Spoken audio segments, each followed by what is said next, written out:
Hi all, in this video I'm going to give the answers of the interview questions that I've discussed in the previous shot. So the question number 1 was, when making a post call to send the data to the external system, what response code will be considered as success? So if you're trying to get the record from any external system, usually the response code 200 is considered as success. But in case if you are posting the data to the external system, the response code is 201 is considered as success. So if you get the response code as 201, this means the data that you are sending to the external system has been inserted successfully. Let's move on to the next question, that how do we expose the Salesforce resources in SOAP API? In the case of REST, we do is we provide REST resource annotation, and along with that we provide URL mapping, right?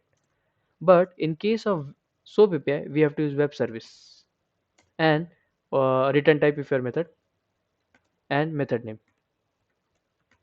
So for an example, if you want to expose any particular method as a SOAP API to the external system, you have to provide web service at the start of the method. Then the return type, it can be void or whatever you want to, account void or whatever you want to. And next is the method name, which can be anything that you want to, like test, pillow, or anything that you want to. But you do not need to provide any such kind of URL mapping.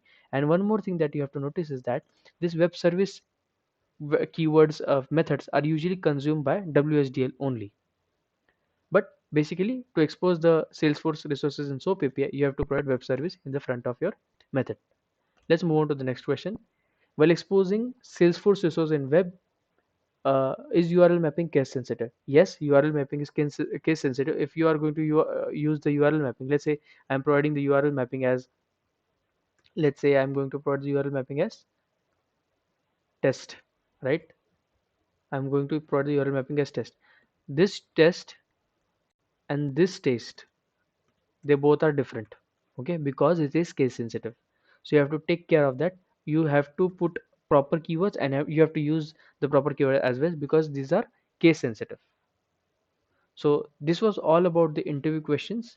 If you found this video helpful, I request you to please like this video and subscribe to my channel.